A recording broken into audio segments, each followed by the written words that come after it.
Welcome back to Life with Isa. Today we're going to talk about money, money, money, money, money.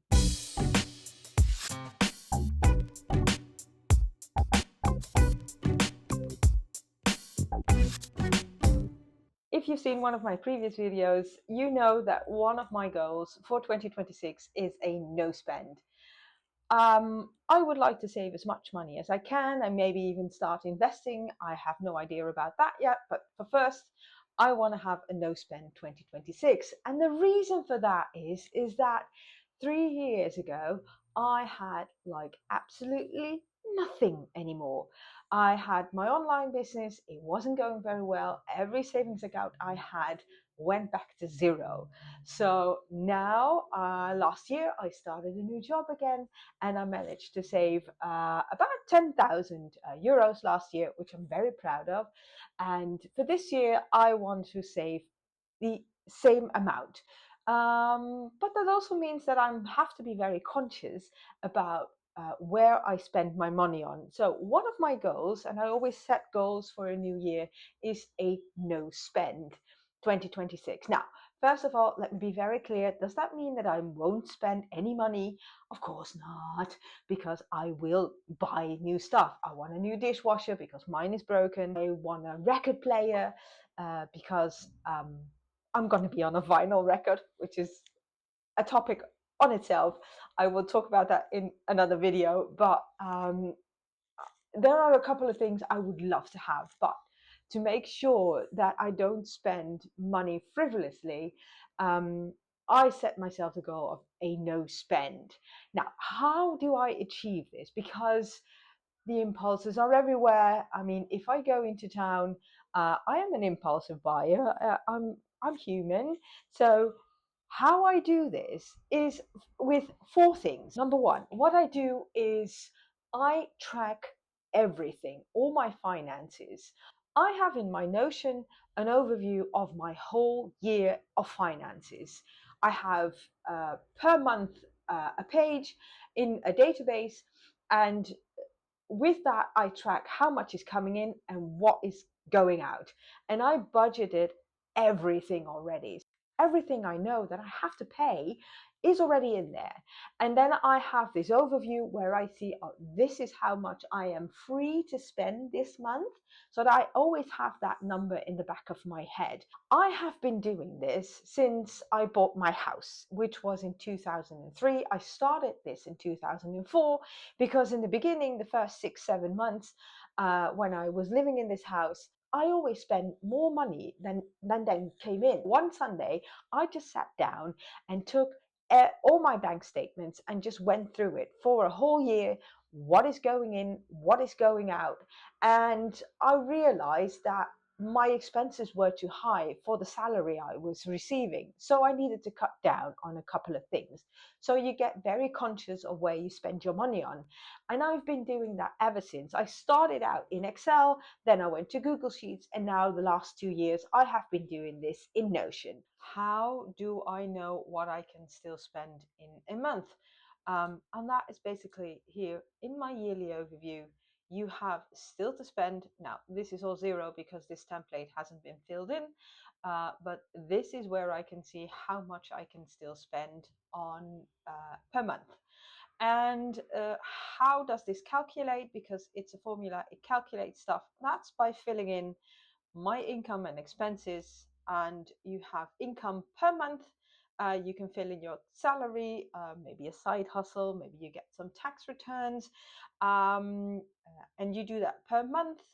And you have the in expected, so this is the budget side, and then you have the in reality. As soon as it hits your bank account, you fill it in here, you put this one on zero, and then you put in the date, you change the status from expected to received, and then you will see it up here.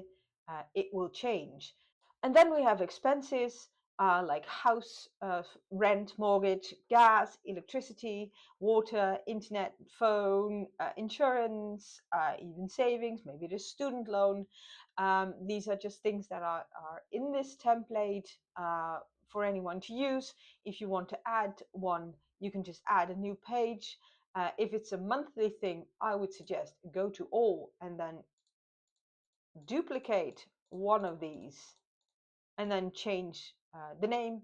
That makes it easier. If you fill in these kinds of things, for instance, if we put in salary 3,000 and we've already been paid our side hustle and our tax return is probably 100, and then expenses, now we paid our mortgage, we paid our utility bill, we paid our water, and our internet is expected, our mobile phone is expected. And you will see up here that the amounts that are expected, the amounts to go out, what has already been paid, what is expected to come in, what is already what you have already in your bank account, and this is what you still have to spend. But as you also can see, this is your current balance of your account. Now, if you didn't put in a start balance, then this means that you're overdrawn already. So those are the things that you can see in this Notion template. It really helps me, especially this one, the still to spend, how much I can still spend in a month. And you can see easily if you if your expenses are too high for your income.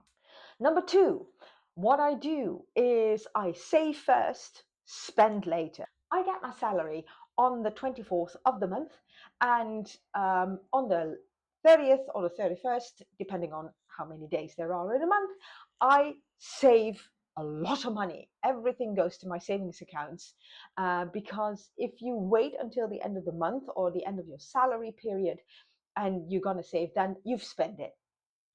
I did that as well. So now I save first and spend later. This helps with two things. One, you are actually saving money. And two, when you are in town or in a mall, or you see something where you think, oh, this looks lovely, I would love to have that. If you have to book money back from your savings account to your current account to be able to pay for it, you're going to think twice whether it's worth it, yes or no, because you will see that number of your savings account going down. And if you're anything like me, you don't really like that. So it's an extra step you have to take before spending your money. Do I save everything? Of course not. I keep about, and that's personal for me, 150 euros a month that I'm free to spend. That is not going to go to my savings account. So if I do see a book, or if I see a nice sweater, or if I go out with friends for dinner, I am able to pay for that. But I do try to save as much as I can as soon as I get my salary to really increase the amount on my savings accounts. Save first, spend second. Number three, I have a wish list. To make sure that I don't spend money on things I really don't need, because one of my other goals is decluttering my house, so it doesn't make sense to buy new stuff when you're trying to declutter. So, but I do have a couple of things on my wish list. As I mentioned, I want a new dishwasher. That's on my wish list. A record player is also on my wish list. And there are other couple things that are on my wish list. Why do I put them on there? Because it really helps me to think about what I really, really want, and to make sure that I don't buy the things that I I don't really need. So I really thought about the stuff that I really need or I really, really want. So to make sure that I don't spend money on things I don't really need or I don't really want, to decrease my impulse buys, I have my wish list. And there are like 5 or 6 items on there. That's it. The fourth one is delayed purchasing. Now, what does that mean? When I do online shopping, I mean, I'm not a saint. I do online shopping. I put stuff in my basket and then I'll leave it there for at least 3 days. If after 3 days I still want it, I'll buy it. And even then, I think about it and maybe I think, no, I don't need this, or I put it on my wish list of the store where I'm at, and see if I need it, maybe on a later date. When I'm in town, on the other hand, you can't just put it in a basket and wait for 3 days. So what I do is when I see something and my heart goes like, "Ooh, yay, that's lovely."